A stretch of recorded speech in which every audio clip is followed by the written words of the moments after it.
Shalom.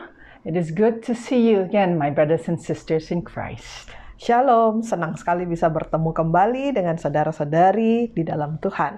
Today's sermon is entitled Love in Action. Hari ini pelajaran kita adalah tentang kasih dalam perbuatan. I heard this sermon from a friend and I was very blessed by his sermon and I wanted to share this with you. Saya dengar materi ini dari teman saya dan saya rindu untuk bisa membagikan kepada saudara-saudari semua. Even the title belongs to him. Bahkan juga judul ini juga berasal dari dia. I'd like to ask two favors from you. Saya minta dua permintaan dari saudara. Pray continuously for the presence of the Holy Spirit to control the thoughts and the feelings. Berdoalah untuk meminta kehadiran Roh Kudus untuk menguasai perasaan dan pikiran kami. And God has invited us in Isaiah 1:18, come and let us reason together. So let's think as we listen. Dan Tuhan juga mengundang kita di dalam Yesaya 1 ayat 18 yang mengatakan bahwa marilah kita berperkara, mari kita berpikir. And I also like to give a little warning too. Dan saya juga mau memberikan sedikit peringatan. You know, our understanding of Bible, let us not base it on what we know of culture and experience today. Bahwa apa yang kita ketahui atau kita baca di dalam Alkitab, kita tidak boleh menilai itu sesuai dengan kondisi kita pada masa kini. We are to approach the Bible to increase faith, not to dissect the story based on our knowledge, experience, and culture. Kita harus datang menghampiri, mempelajari Alkitab dengan iman untuk menumbuhkan iman kita, bukan untuk menghakimi sesuatu atau seseorang berdasarkan pengetahuan atau pengalaman atau kebudayaan kita sekarang. Love in action. Kasih dalam perbuatan. We have possibly read or even watched things that show what love in action is. Mungkin kita sering membaca atau menonton sesuatu yang berusaha menunjukkan kasih itu seperti apa. I'd like to show you a little video clip of what our idea and picture of love in action is. Saya mau menunjukkan satu video singkat tentang bagaimana sedikit gambaran mewujudkan kasih dalam perbuatan itu.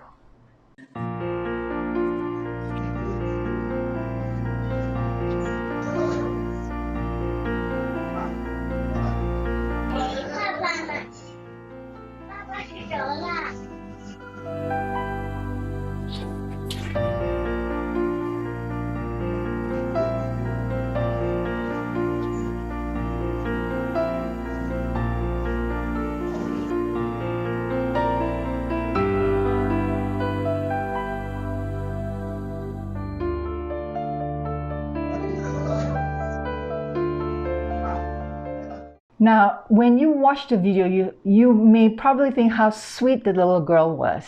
Mungkin pada waktu kita lihat video tadi, kita berpikir, wah, sangat baik sekali anak perempuan kecil itu. Her father was so tired in taking care and running the restaurant that he laid his head to sleep.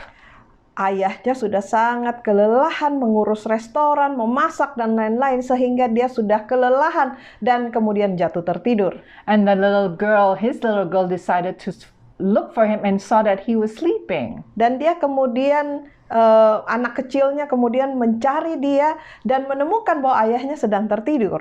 And she placed her jacket over him to make sure he was warm. Dan kemudian anak perempuan kecil ini melepaskan jaketnya dan menaruh jaketnya itu ke atas punggung ayahnya untuk memastikan ayahnya tidak kedinginan. And when the father woke up, he looked and he saw there was a jacket, he burst into tears. Dan pada waktu ayah ini bangun, dia lihat ada jaket anaknya di punggungnya. Dia menyadari bahwa anaknya sudah datang dan memberikan jaket buat dia dan dia kemudian sangat terharu dan menangis. What a lovely and loving gesture. Alangkah suatu hal yang sangat manis, sangat indah untuk kita lihat. But let's look in the Bible what truly love in action is all about. Tapi mari kita lihat di dalam Alkitab Seperti apakah itu kasih dalam perbuatan? Before we do so, let us pray one more time. Sebelum kita belajar lebih lanjut, mari kita tunduk kepala, kita berdoa.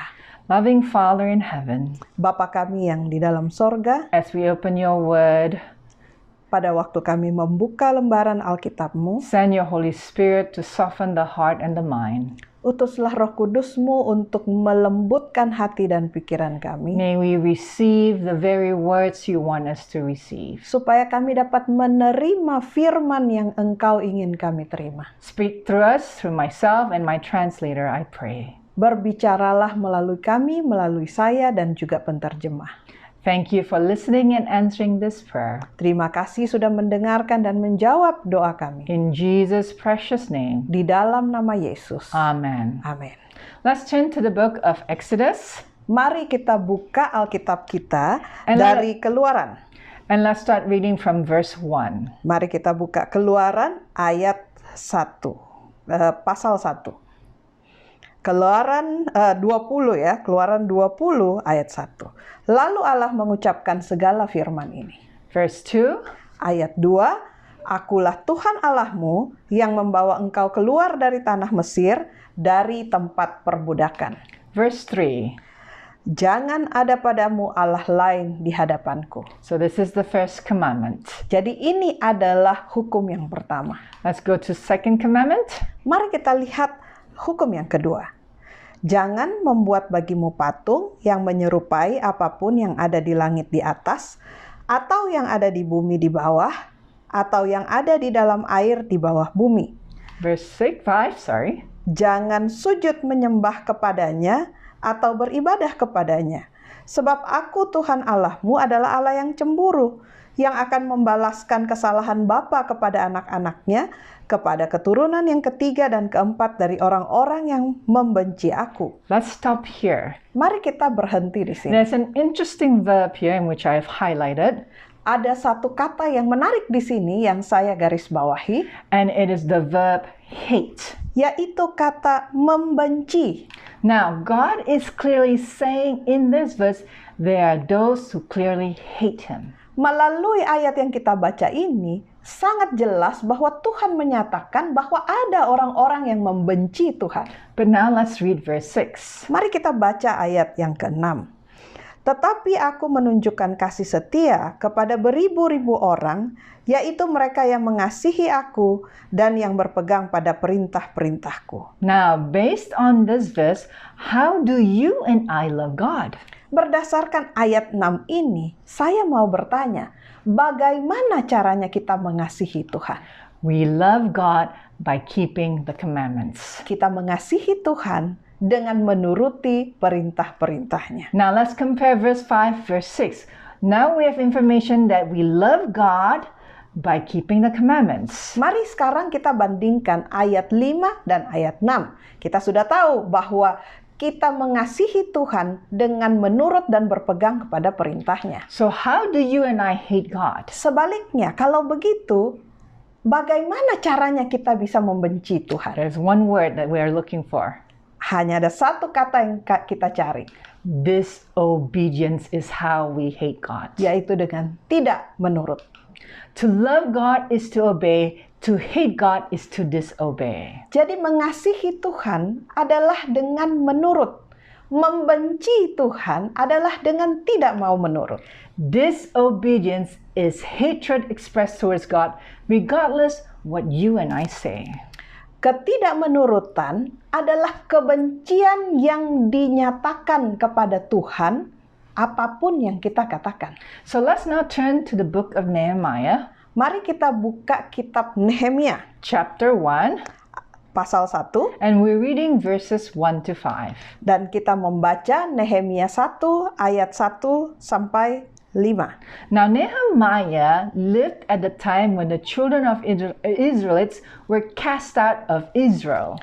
Jadi Nehemia ini hidup di zaman ketika bangsa Israel sedang ditawan. Now he served as a cupbearer for the king of Persia. Nehemia ini bekerja sebagai pembawa cawan dari Raja Persia. Now what is the role of the cupbearer? Apa sebetulnya peran dari pembawa cawan ini? You see, before a king eats or drinks, there's a tendency for someone to poison him. Jadi kita tahu bahwa pada zaman itu banyak yang jadi musuh raja. Jadi sebelum pada waktu raja ini mau makan atau minum, banyak orang yang berusaha untuk meracuni makanan atau minumannya. So he has to put someone before him to taste the food or to taste the drink first. Jadi harus ada seseorang yang mencicipi terlebih dahulu baik makanan atau minumannya. And so that person has to be in the position of trust. Jadi pembawa cawan ini adalah posisi yang sangat dipercayai. So even though Nehemiah was a Jew, he was a trusted Jew by the king. Jadi walaupun Nehemia ini adalah orang Ibrani, tapi dia dianggap sebagai orang yang sangat dipercaya oleh Raja Persia. And because of his integrity, God called him to rebuild the wall of Jerusalem. Dan karena integritasnya, Tuhan memanggil Nehemia untuk membangun kembali tembok Yerusalem. Let's read verse 1. Mari kita lihat Nehemia 1 ayat 1. Riwayat Nehemia bin Haklalya. Pada bulan Kisleu, tahun ke-20, ketika aku berada di Puri Susan. Verse 2. Datanglah Hanani, salah seorang dari saudara-saudaraku dengan beberapa orang dari Yehuda. Aku menanyakan mereka tentang orang-orang Yahudi yang terluput, yang terhindar dari penawanan, dan tentang Yerusalem. Verse 3. Kata mereka kepadaku, orang-orang yang masih tinggal di daerah sana, yang terhindar dari penawanan, ada dalam kesukaran besar dan dalam keadaan tercela. Tembok Yerusalem telah dibongkar dan pintu-pintu gerbangnya telah terbakar. As I shared earlier, he lived in a time when the Jews had become first captives by the Babylonians, now by the Persians. Pada waktu itu, mereka bangsa Israel sedang hidup di dalam masa penawanan. Sebagian dari mereka ditawan di Babylon dan kemudian ditawan oleh Persia. Now the reason why they became captives is because they were so willful against God and were disobedient against God. Alasan mengapa mereka ditawan adalah karena mereka sudah berbalik dari Tuhan dan tidak mau lagi menurut kepada Tuhan. And so now Nehemiah is hearing report what happened to the remnant that was not brought over to Babylon and Persia. Jadi melalui ayat yang tadi kita baca, kita tahu bahwa Nehemia mendapatkan kabar tentang bagaimana kondisi orang-orang yang ada di sana pada saat itu. Let's see his reaction in hearing the news. Mari kita baca apa reaksi Nehemia terhadap berita itu. Verse 4. Ayat 4, Nehemia 1 ayat 4. Ketika ku dengar berita ini, duduklah aku menangis dan berkabung selama beberapa hari. Aku berpuasa dan berdoa ke hadirat Allah semesta langit. Verse 5. Kataku, ya Tuhan Allah semesta langit, Allah yang maha besar dan dahsyat, yang berpegang pada perjanjian dan kasih setianya terhadap orang-orang yang kasih kepadanya dan tetap mengikuti perintah-perintahnya.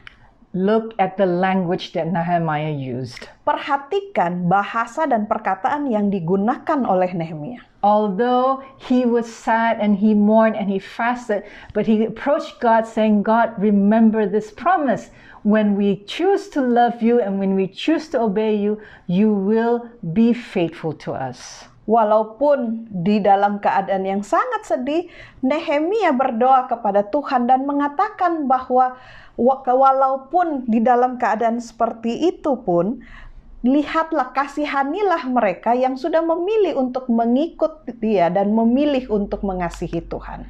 Willful knowing disobedience is active hatred towards God. Dari sini kita juga bisa belajar bahwa ketidakmenurutan dengan sengaja, tahu bahwa itu tidak berkenan kepada Tuhan tetapi tetap dilakukan, itu adalah pernyataan kebencian yang aktif kepada Tuhan.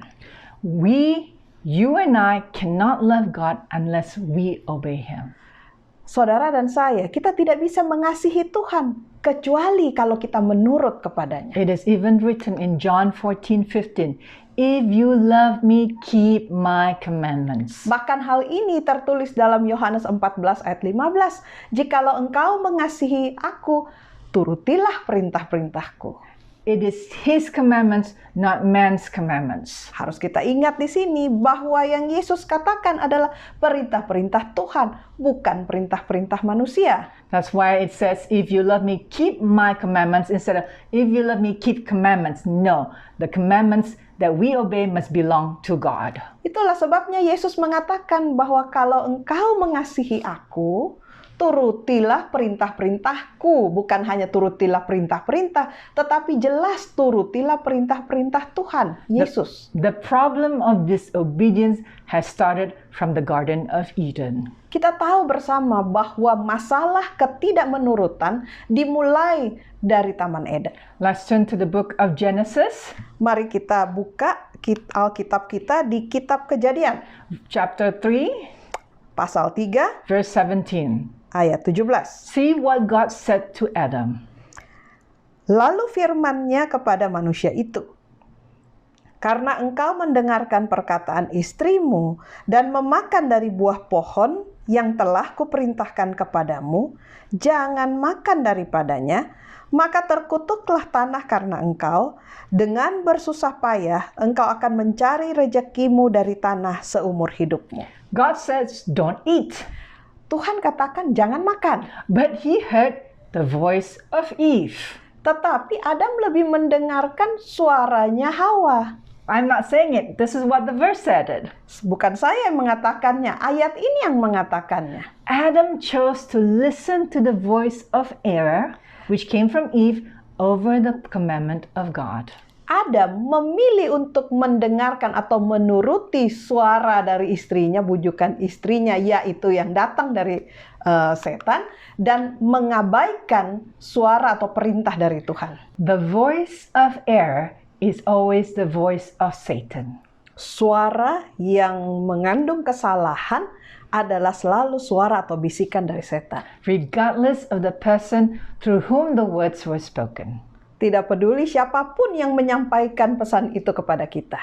Although it was Eve who was the one that brought the fruit to Adam, walaupun Hawa yang membawa buah terlarang itu kepada Adam, the words she spoke came from Satan. Tetapi perkataan yang dia ucapkan kepada Adam sesungguhnya berasal dari setan. She repeated what Satan said to her. Dia mengulangi apa yang setan katakan kepadanya. Let's read from the book of Patriarchs and Prophets to see what happened after Eve came to Adam and presented the fruit to Adam.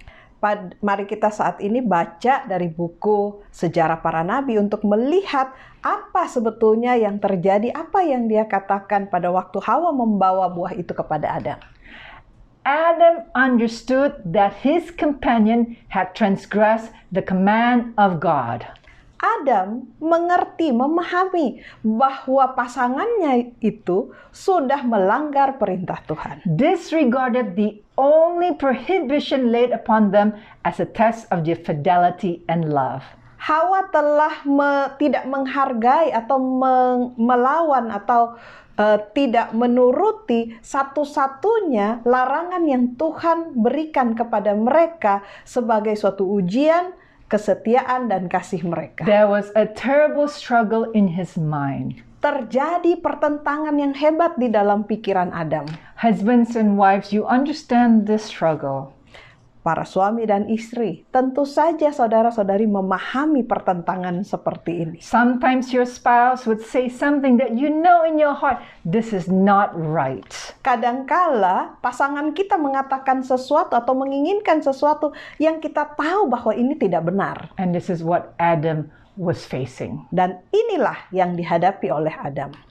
Adam had enjoyed the companionship of God and holy angels. Adam telah menikmati hubungan yang erat dengan Tuhan dan para malaikat yang kudus. He had looked upon the glory of the Creator. Dia memandang kemuliaan dari Allah Sang Pencipta. He understood the high destiny open to the human race should they remain faithful to God. Dia memahami suatu panggilan yang tertinggi yang dibukakan kepada umat manusia jika saja mereka tetap setia kepada Tuhan. Yet all these blessings were lost sight in the fear of losing that one gift which his eyes outvalued every other. Sayangnya, semua berkat-berkat itu hilang dari pandangannya, hilang dari pikirannya karena dia takut kehilangan satu karunia, yaitu pasangannya yang dia hargai melebihi apapun. Listen to this. Love, gratitude, loyalty to the Creator, all were overborne by love to Eve. Jadi kasih, rasa syukur, kesetiaan kepada Allah Pencipta, semua ini menjadi tidak berarti karena kasihnya kepada Hawa. She was a part of himself and he could not endure the thought of separation. Hawa adalah belahan jiwanya dan dia tidak bisa menahan pikirannya jika saja mereka harus berpisah. He resolved to share her fate. If she must die, he would die with her. Ia memutuskan untuk mengikuti nasib daripada Hawa. Kalau Hawa harus mati, maka Adam memutuskan bahwa dia akan ikut mati bersama Hawa. You know, this story reminds me of Mariah Carey's song, I Can't Live Without You. Saya jadi ingat salah satu lagu dari Mariah Carey yang berjudul Saya Tidak Bisa Hidup Tanpa Engkau. Adam chose to disobey because he loved Eve more than he loved God. Adam memilih untuk tidak menurut karena dia lebih mengasihi Hawa daripada dia mengasihi Tuhan. Eve was deceived by Satan when she disobeyed. Hawa ditipu oleh setan ketika dia memutuskan untuk tidak menurut. But Adam, he willingly and knowingly disobeyed because he loved Eve more than God. Tetapi beda dengan Adam. Adam dengan sadar tidak menurut kepada Tuhan karena dia mengasihi Hawa lebih daripada mengasihi Tuhan.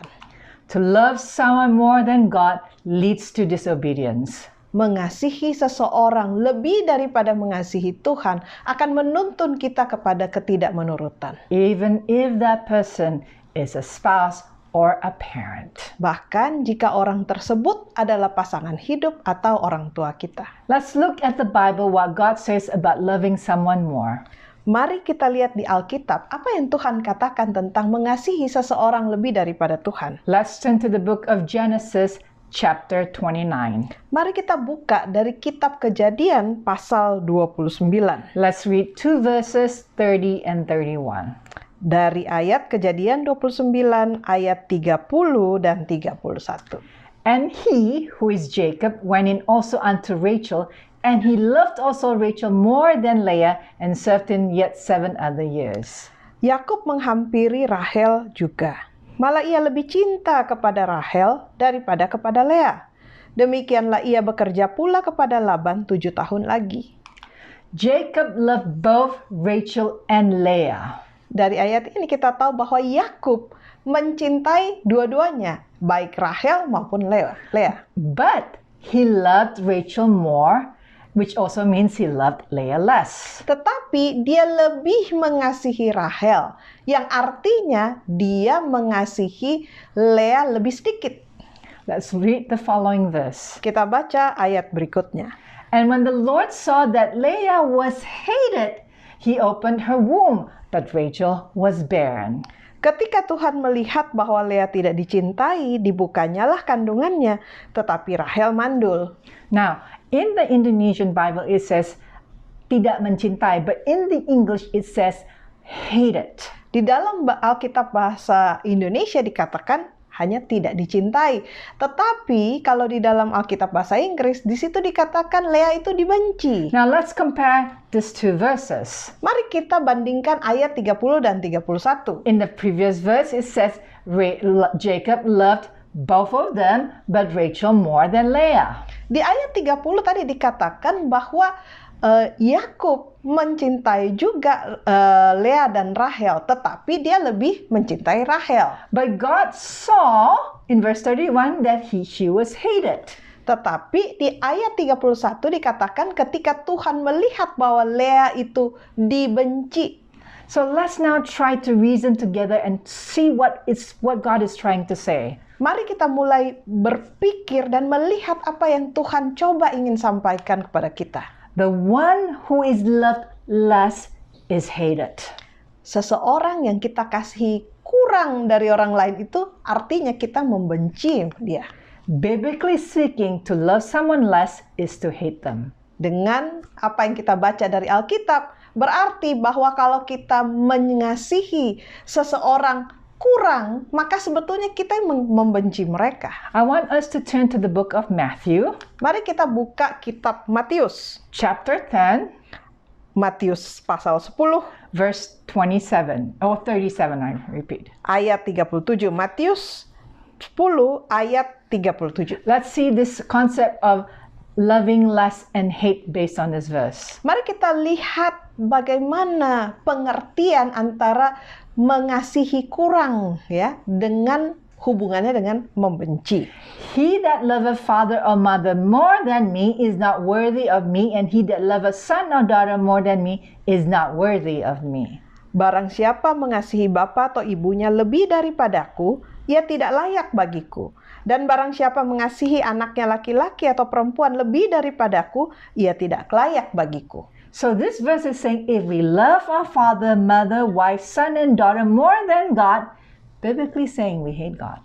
Jadi ayat ini mengatakan bahwa kalau kita mengasihi ayah kita, ibu kita, istri, anak laki-laki atau anak perempuan lebih daripada mengasihi Tuhan, kita sebetulnya sedang membenci Tuhan. Now the gospel writer Matthew was somewhat polite, or being more polite, when he's trying to describe the concept of loving person more than God. Kitab Matius yang ditulis oleh Matius ini sebenarnya bahasanya lebih halus ketika mencoba untuk menyampaikan pengertian tentang mengasihi itu, mengasihi yang kurang dikasihi itu adalah sama saja dengan membenci.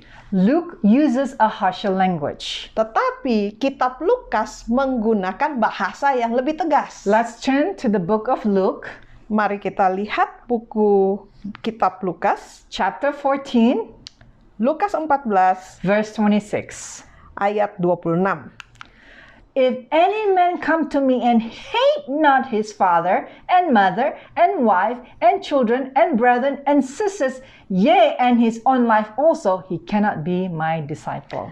Jikalau seseorang datang kepadaku dan ia tidak membenci bapaknya, ibunya, istrinya, anak-anaknya, saudara-saudaranya laki-laki atau perempuan, bahkan nyawanya sendiri, ia tidak dapat menjadi muridku. Matthew says, if you love someone more than me, whereas Luke says, if you do not hate your parents or your siblings or anyone that you're close to, you hate God.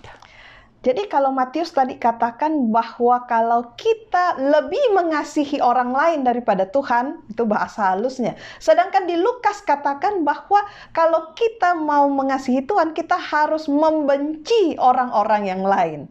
Now God is not saying, Jesus is not saying, you must actively hate your father, mother, spouse, children, brethren, sisters. He's saying, don't love them more than me. Bukanlah maksud Yesus mengatakan bahwa kita kalau ikut Yesus harus membenci keluarga kita. Bukan itu poinnya. Tetapi yang dikatakan adalah kalau jangan sampai kita mengasihi siapapun itu orang lain di atas mengasihi Tuhan. One that hates God is one who loves someone else above God. Seseorang yang membenci Tuhan adalah seseorang yang mengasihi orang lain dibanding Tuhan.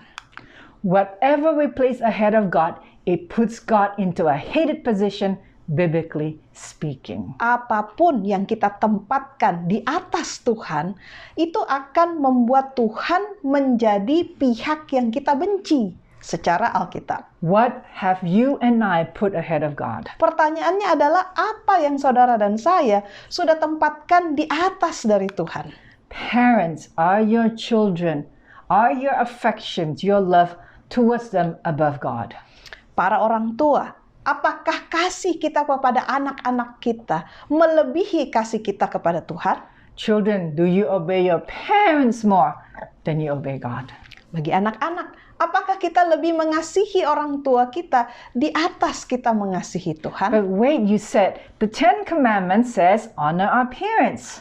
Mungkin saudara berkata bahwa tunggu nih, kan bukannya 10 hukum Tuhan mengatakan bahwa kita harus hormati ayahmu dan ibumu. Let's look at the 10 Commandments. Mari kita lihat 10 hukum. The 5th commandment says honor your parents. Di hukum yang kelima dikatakan bahwa hormatilah ayahmu dan ibumu. But look at the first 4 commandments. Tetapi perhatikan 4 hukum yang pertama. It's calling us to honor God first and love Him first.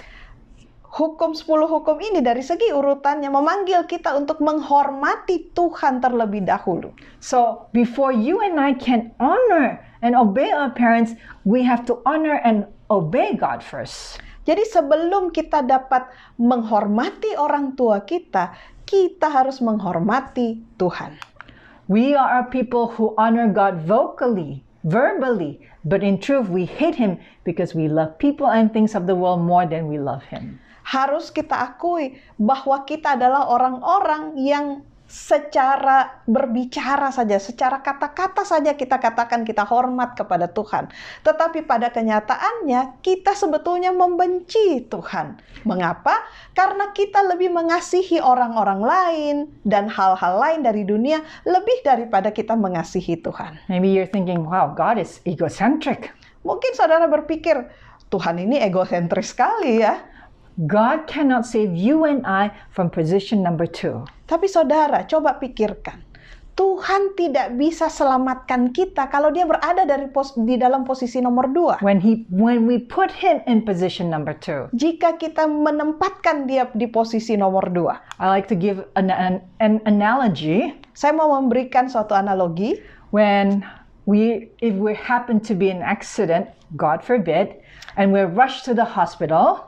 Jika seandainya terjadi kecelakaan dan kita dilarikan ke rumah sakit, and then when our family members hear that there's a top surgeon, the number 1 surgeon available to operate on us, dan ketika operasi mau dilakukan, keluarga kita tahu bahwa ada satu dokter bedah yang nomor 1 yang bisa menolong untuk mengoperasi kita. And there's also another good surgeon. He's also very good, but yet he's not number 1.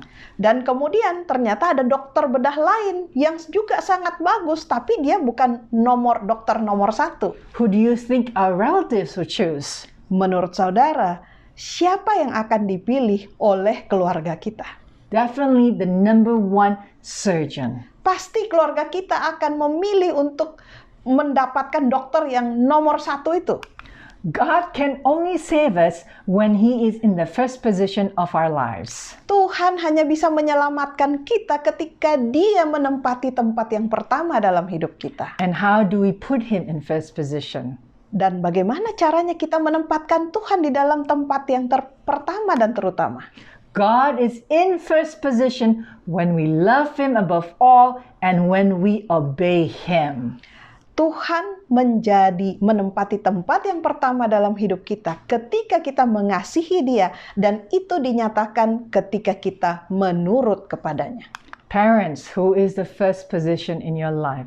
Is it your children? Para orang tua, siapa yang menempati tempat pertama dalam hidup saudara? Apakah itu anak-anak kita? Young people, is it your boyfriend? Is it your girlfriend? Bagi orang-orang muda, apakah tempat pertama dalam hidup kita ditempati oleh pacar atau kekasih kita? Spouses, husbands and wife, is your spouse above God? Bagi suami dan istri, apakah suami atau istri kita itulah yang menempati tempat yang pertama dalam hidup kita? I realize that I have actively hated God. Saya menyadari bahwa sebetulnya saya secara aktif membenci Tuhan. Why? Every time when I go out to the restaurant and when I look at the menu, God is not first in my mind. Sangat sederhana. Ketika saya masuk ke dalam rumah makan dan kemudian saya terima itu menu makanan untuk saya pilih, saya menyadari bahwa Tuhan bukanlah tempat pertama dalam hidup saya. Yes, I may pray over the dish, even it may be a healthy dish, but all I can think of is what will fill my hunger. Ya, mungkin kita berdoa, saya berdoa atas makanan itu. Bahkan mungkin kalau itu makanan yang sehat ya. Tetapi saya lebih fokus kepada makanan itu yang dapat memuaskan kelaparan saya. I realize I actively hate God, especially when it comes to shopping. Saya juga menyadari bahwa saya membenci Tuhan ketika saya harus melakukan pilihan dalam berbelanja. Especially when it's online shopping. Terutama kalau belanja online. And when it's on sale. Dan kemudian ada tulisannya sale, diskon. I don't even think whether I need it or whether I should even pray. I say, oh, this is cheap, it's discount, get it. Saya bahkan tidak berpikir apakah barang ini sebetulnya saya butuhkan atau tidak. Tapi ketika ditulis di situ diskon, harganya lebih murah, maka saya terdorong untuk membelinya. We put God in the position number 2 when we put ourselves first. Kita menempatkan Tuhan di posisi nomor 2 ketika kita menaruh diri kita di posisi yang pertama. God is not even the first and the best, even in the little things. That's why we disobey Him. That's why we hate Him. Tuhan tidak menempati tempat yang pertama dalam hidup kita dan bukan juga menempati tempat yang terbaik dalam perkara-perkara yang kecil. Itulah mengapa kita tidak menurut kepada Tuhan. Dan dengan tidak menurut kepada Tuhan, kita sebetulnya membenci Tuhan. Let's go back to the book of Genesis. Mari kita kembali ke kitab Kejadian. And let's read chapter 1, verse 1 to 3. Mari kita baca dari Kejadian 1 ayat 1 sampai 3. Pada mulanya Allah menciptakan langit dan bumi. Bumi belum berbentuk dan kosong. Gelap gulita menutupi samudra raya, dan roh Allah melayang-layang di atas permukaan air. And in verse 3, berfirmanlah Allah, jadilah terang. Lalu terang itu jadi. So this word God said is found in verse 6, 9, 11, 14, 20, 24, 26, 29. Jadi perkataan tulisan bahwa berfirmanlah Allah ini ditulis berulang kali di dalam ayat 6, 9, 11, 14, 20, 24, 26, dan 29. So when something is repeated, that means it's very important. Jadi ketika sesuatu diulangi di dalam Alkitab, itu artinya sangat penting. Okay, let's compare what is written here in verse 3 to 2 Corinthians. Mari kita bandingkan Kejadian pasal 1 yang tadi kita baca itu dengan 2 Korintus. Chapter 4 and verse 6. 2 Korintus 4 ayat 6. Sebab Allah yang telah berfirman, dari dalam gelap akan terbit terang. Ia juga yang membuat terangnya bercahaya di dalam hati kita, supaya kita beroleh terang dari pengetahuan tentang kemuliaan Allah yang nampak pada wajah Kristus. Now we read in in Genesis chapter 1 verse 3, God said. Kita tadi baca Kejadian 1 ayat 3 bahwa berfirmanlah Allah. Now in the English, this verse says, for God who commanded the light. Di dalam bahasa Inggris dikatakan bahwa Tuhan itulah yang Allah itulah yang berfirman, yang telah berfirman, dari dalam gelap akan terbit terang. So what am I saying, brothers and sisters? Jadi apa yang saya mau sampaikan, saudara-saudari sekalian? When God speaks, it's a command. Ketika Tuhan berfirman, itulah perintah. And all of God's commands are expressions of love. So creation is an expression of love. Jadi semua perintah Tuhan adalah suatu pernyataan akan kasih. Jadi penciptaan, semua ciptaan Tuhan itu adalah ekspresi dari kasih. Love is the fulfillment of the law. That's in Romans 13 verse 8. Jadi kasih itu sendiri adalah penggenapan atas hukum, dan ini tertulis di dalam kitab Roma. So God has placed mankind in a world made by love. Jadi Tuhan telah menciptakan umat manusia dan menempatkannya di dalam bumi yang diciptakan oleh karena kasih. So what's the best way to fit into this world of love? Jadi apa cara terbaik untuk bisa cocok di dalam dunia ini? It's the same way for a fish to fit in this world is to live in water. Sama seperti ikan, tempat terbaik bagi dia adalah tinggal di dalam air. The best way for you and I to fit in this world is to live a life of love. Cara terbaik bagi kita untuk tinggal hidup di dalam dunia ini adalah memiliki hidup yang penuh dengan kasih. What is a life of love? It is to obey. Apa itu hidup yang penuh kasih? Adalah hidup yang penuh dengan penurutan. John 14:15, once again, we use this verse. If you love me, keep my commandments. Yohanes 14 ayat 15 selalu kembali kami tekankan. Yesus katakan bahwa kalau engkau mengasihiku, maka turutilah perintah-perintahku. In the book Desire of Ages, Pen of Inspiration reveals, Di dalam buku Kerinduan Segala Zaman, Pena Inspirasi menuliskan, man's destiny will be determined by his obedience to the whole law. nasib setiap manusia akan ditentukan oleh penurutannya kepada seluruh hukum. Supreme love to God and impartial love to man are the principles to be wrought out in the life. Kasih yang terutama, yang utuh kepada Tuhan dan tidak memihak kepada manusia adalah prinsip yang harus dibawa di dalam hidup. So the Pen of Inspiration reveals to love God is to put him above everything. We must love him more than our spouse, more than our children, and more than anyone else. Pena Inspirasi mengatakan bahwa untuk mengasihi Tuhan di tempat yang paling utama, artinya kita harus menempatkan dia di nomor satu, melebihi daripada suami, istri, anak-anak, ataupun siapapun yang kita kasihi. And we must obey. Dan kita harus menurutinya. And how do we obey him? Bagaimana cara kita menurut kepada Tuhan? Choose God first when we are tempted to disobey. Nomor satu, pilih Tuhan terlebih dahulu ketika kita dicobai.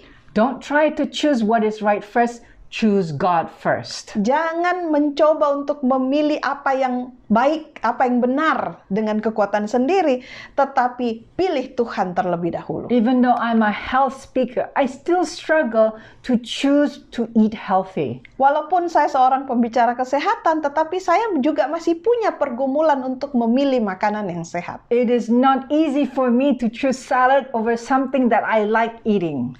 Bukanlah hal yang mudah buat saya untuk memilih makan salad dibanding makan sesuatu yang saya sukai. So right now when I'm choosing something, I don't even try to choose what's right or what's healthy. I say, God, my heart desires this, but I know this is what is healthy. Give me the willingness to do what is right. Jadi saat ini saya tidak lagi mau memilih salad atau cake coklat, tetapi saya mulai melatih diri saya untuk berpikir dan berdoa, Tuhan, Engkau tahu saya suka yang cake coklat ini. Tapi saya mau memilih Engkau. Dan Engkau yang memberikan kepada saya kuasa untuk memilih yang benar. So call on God's name first when we are tempted to disobey. Jadi berserulah, panggil nama Tuhan. Minta kuasa dari Tuhan pada waktu kita harus memilih sesuatu. In James 4 verse 7, it says, submit yourselves therefore to God, resist the devil and he will flee from you. Di dalam kitab Yakobus 4 ayat 7 dikatakan bahwa karena itu tunduklah kepada Allah dan lawanlah iblis, maka ia akan lari daripadamu. There's a tendency for us to submit and then we try to resist it by ourselves. Ada kecenderungan yang kita sering lakukan, kita sepertinya mau tunduk kepada Allah, tapi kita masih berusaha untuk lawan iblis dengan kekuatan sendiri. No, submit and then receive the power and God will give us the desire and the power to resist the temptation. Jadi bukan seperti itu, tunduk saja, tunduk berserah kepada Tuhan sepenuhnya, dan kemudian Tuhan yang akan memberikan kepada kita kekuatan dan kuasa untuk bisa melawan setan. And this process of submission will not be a second or two. It has to be repeated over and over and over again. Kesanggupan untuk bisa tunduk kepada Tuhan bukan perkara sesaat. Ini adalah suatu proses yang terus-menerus harus dilakukan, melatih diri kita untuk tunduk kepada Allah. And in Philippians 2:13, God has given us a promise, For it is God which worketh in you both to will and to do of his good pleasure. Filipi 2 ayat 13 mengatakan karena Allah lah yang mengerjakan di dalam kamu baik kemauan maupun pekerjaan menurut kerelaannya. Tip number 2. Continue to hold on to God by claiming his promises when the temptation to disobey is strong. Tips yang kedua, teruslah bergantung kepada Tuhan. Caranya bagaimana? Dengan berpegang kepada janji-janjinya ketika cobaan untuk tidak menurut itu sangat kuat. You have to do this by memorizing his promises in our mind. Kita dapat melakukan hal ini dengan menghafalkan, menyimpan janji-janji Tuhan di dalam pikiran kita. God cannot bring into your mind and my mind what we have not stored. Tuhan tidak bisa mengingatkan kita terhadap sesuatu yang kita tidak pernah ingat. Many of us have gone through some schooling. Banyak dari kita yang sudah cukup lama bersekolah. And we've gone through exams. Dan kemudian kita ikut ujian. And you know, in those exams, there's an expectation for us to remember the things that we have been learning. Dan di dalam ujian itu kita harus mengingat apa yang sudah kita pelajari. And that's why there's an exam to test whether we've retained the knowledge. Itulah sebabnya ada ujian. Ujian itu kan adalah untuk menguji apakah kita ingat apa yang sudah kita pelajari. So by memorizing the word of God, we are preparing for the tests that come in our lives. Jadi sebetulnya dengan menghafalkan ayat-ayat Alkitab, janji-janji Tuhan dalam Alkitab, kita sedang mempersiapkan diri kita untuk menghadapi ujian-ujian hidup di kemudian hari. That's why the psalmist says in 119 verse 11, Thy word have I hid in mine heart that I might not sin against you. Itulah sebabnya di dalam Mazmur 119 ayat 11, pemazmur mengatakan dalam hatiku aku menyimpan janjimu supaya aku jangan berdosa terhadap engkau. Stand fast by memorizing God's promises. Tetaplah berdiri teguh dengan menghafal janji-janji Tuhan. It is written in 1 Thessalonians 3 verse 8, For now we live if you stand fast in the Lord. Di dalam 1 Tesalonika 3 ayat 8 dikatakan, sekarang kami hidup kembali asal saja kamu teguh berdiri di dalam Tuhan. And final tip, trust that God's word has power. Tips yang terakhir adalah percayalah bahwa Tuhan atau firman Tuhan itu punya kuasa. I always use this analogy of a man that crossed the Niagara Falls. Saya selalu pakai analogi tentang suatu cerita tentang seorang pria yang berusaha untuk menyeberangi air terjun Niagara. What does it mean to trust God? Apa artinya percaya sungguh-sungguh kepada Tuhan? Charles Baudin in 1859 decided to cross from one end of Niagara Falls to the other end on a tight rope. Pada tahun 1859, seseorang yang namanya Charles Baudin itu berusaha untuk menyeberangi air terjun Niagara dari satu ujung ke ujung lainnya dengan tali. This tight rope was about 550 meters long. Jadi tali ini panjangnya sekitar 550 meter. It took him 23 minutes from one end to the other end. Butuh 23 menit bagi dia untuk berjalan di atas tali dari satu ujung ke ujung lainnya. Now when he was done crossing one way, he asked his audience, "Do you believe that I can cross this again?" Pada waktu dia sudah berhasil menyeberangi dari satu ujung ke ujung lainnya, dia tanya kepada orang-orang ramai yang menonton pertunjukan ini, apakah kalian yakin, percaya bahwa saya bisa kembali lagi ke sana dengan selamat? Everybody clapped and shouted, "We believe." Semua orang yang ada di situ katakan, semua tepuk tangan dan katakan, kami percaya kamu bisa sanggup kembali lagi ke sana. And then the second question he asked, how many of you trust me enough to get on my back and we cross together?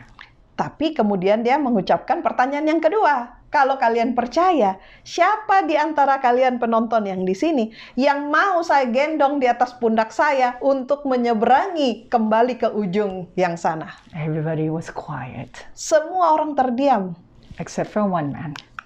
kecuali satu orang. He placed his trust in Charles Baudin, climbed on his back, and they crossed the other way.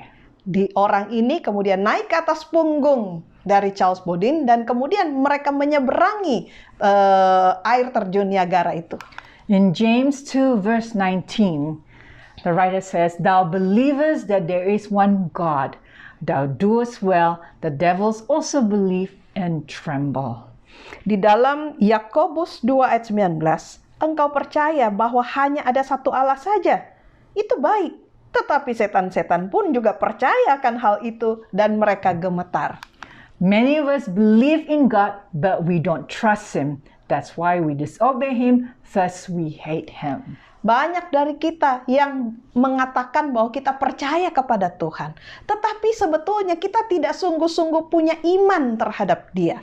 Itulah sebabnya kita tidak menurut Dia. Dan kalau kita tidak menurut Dia, sama saja artinya dengan kita membenci Dia. We believe God is good. We believe God is kind. Kita percaya bahwa Tuhan itu baik dan penuh belas kasihan. Just as the audience believed that Charles Bodin could return back to cross the Niagara Falls. Sama seperti penonton di air terjun Niagara itu, mereka percaya bahwa Charles Bodin itu bisa kembali lagi melintasi tali ke ujung air terjun itu. But we don't trust in God when it comes to putting our lives in His hands. Tapi kita tidak percaya, beriman sungguh-sungguh kepada Tuhan sehingga kita mau menyerahkan hidup kita ke dalam tangan Tuhan. Victory over sin is the righteousness of Christ. Kemenangan atas dosa adalah kebenaran Kristus. God speaks righteousness by His word. Tuhan berbicara atau mengfirmankan kebenaran itu melalui firman-Nya. God heals by His word. Tuhan menyembuhkan dengan firman-Nya. And Christ Himself is the word. Dan Tuhan Yesus sendiri adalah firman itu. In John 6:63, it is written, "It is the Spirit that quickeneth, the flesh profiteth nothing. The words that I speak unto you, they are spirit and they are life." Yohanes 6 ayat 63 mengatakan, rohlah yang memberi hidup, daging sama sekali tidak berguna. Perkataan-perkataan yang kukatakan kepadamu adalah roh dan hidup. So when Jesus speaks through this word, this Bible, He is giving us His righteousness and His life. Jadi ketika Tuhan memberikan kepada kita Alkitab yang berisi firman Tuhan, Dia sebenarnya sedang memberikan hidup dan Dia memberikan rohnya. And so when we pray for the Holy Spirit and when we don't read the word, we are not receiving the Holy Spirit. Jadi kalau kita berdoa minta Roh Kudus tapi kita tidak baca Alkitab, tidak baca firman-Nya, bagaimana kita bisa menerima Roh Kudus? God gives us His Spirit through reading the word. Tuhan memberikan Roh Kudus-Nya melalui apa firman yang ditulis di dalam Alkitab. God gives us His light, His righteousness when we read and memorize His word. Tuhan memberikan terangnya, memberikan kebenarannya ketika kita baca dan mempelajari dan menghafalkan firman Tuhan dalam Alkitab. And trust Him. Dan percaya sungguh-sungguh kepadanya. Love in action is simply obedience, and obedience comes when we love and trust Him. Kasih yang dinyatakan dalam perbuatan adalah penurutan. Dan penurutan itu bisa datang ketika kita mengasihi dan percaya kepada Tuhan. Choose God first. Pilih Tuhan yang pertama. Continue to hold on His promises by memorizing His promises. Berpeganglah kepada janji-janjinya dengan menghafalkan janji-janji itu. Trust there is power in His word. Percaya bahwa ada kuasa di dalam setiap firman Tuhan. A father approached Jesus because his son was possessed by a demon. Seorang ayah mendekati Yesus karena anaknya dirasuk oleh setan. And Jesus had just come down from a mountain when the father approached him. Dan pada waktu itu Yesus baru saja turun dari gunung ketika ayah itu ada. Now the father had approached the disciples, but they could not cast out the demon. Sebelumnya si ayah sudah berbicara dan minta bantuan dari murid-murid Yesus untuk mengusir setan itu, tetapi murid-muridnya tidak sanggup. And so now that he sees Jesus, he approaches Jesus. Dan kemudian dia melihat Yesus dan mendekati Yesus. And then he says, "Lord, if you can, please heal my young boy." Dan dia katakan kepada Yesus, Tuhan, kalau engkau dapat, sembuhkanlah anakku. Now, the father had doubts in the ability of Jesus to heal his son. Sang ayah masih menyimpan keraguan karena dia katakan, kalau engkau dapat. And Jesus saw that. Dan Yesus melihat penyakit dari ayah ini. And that's why he replied saying, anything is possible as long as you believe. Makanya Yesus kemudian menjawab bahwa apapun, tidak ada yang mustahil jika engkau percaya. And the father realized what Jesus said. Dan si ayah menyadari apa yang Yesus katakan. And so he cried out in the book, in the story in Mark chapter 9, verse 24, Lord, I believe, help thou my unbelief. Di dalam Markus 9 dituliskan tentang cerita ini. Tapi di ayat 24 dicatat tentang apa seruan dari ayah ini. Ayah ini berseru dengan suara yang nyaring. Tuhan, aku percaya, tolonglah aku yang tidak percaya ini. How many of you are so sick for so long and you have not been healed that you're beginning to doubt in God's goodness? Berapa banyak dari saudara yang sudah menderita penyakit sekian lama dan kemudian tidak ada kesembuhan, tidak ada kemajuan, dan kita mulai meragukan kuasa dan kasih Tuhan. How many of you single young men and women are doubting God because it seems He hasn't given you the person He wants you to be with for life? Berapa banyak dari saudara-saudari yang masih belum punya pasangan hidup, yang meragukan Tuhan karena sudah berapa tahun Tuhan tidak kunjung memberikan pasangan hidup. How many of you are doubting God that He will take care of you now that your financial situation has gone worse and worse? Berapa banyak dari saudara yang mulai meragukan Tuhan ketika kondisi keuangan kita mulai bertambah buruk dan bertambah buruk. I'd like to invite you, brothers and sisters, to cry out to God and say, Lord, I believe, help thou mine unbelief. Saya rindu untuk mengundang saudari-saudari untuk datang kepada Tuhan dan berkata, Tuhan, aku percaya, tolonglah aku yang tidak percaya ini. Let us pray. Mari kita berdoa. Father in heaven, Bapa kami yang di dalam sorga, the reason why we disobey you and love people more than you is because of unbelief. alasan mengapa kami tidak menurut kepadamu dan mengasihi orang-orang lain atau hal-hal yang lain adalah karena kami tidak percaya. Lord, help thou our unbelief. Ya Tuhan, tolonglah kami yang tidak percaya ini. Help us to always choose you first in the little things. Tolong kami untuk bisa memilih Engkau di dalam perkara-perkara kecil. Help us to memorize your word that has life, that has power. Tolong kami untuk bisa menghafalkan firman Tuhan, janji-janji Tuhan yang memiliki kuasa itu. Help us trust you by obeying. Tolong kami untuk percaya dengan menurut kepadamu. Thank you for listening and answering this prayer. Terima kasih sudah mendengarkan dan menjawab doa kami ini. In Jesus' precious name. Di dalam nama Yesus. Amen. Amin.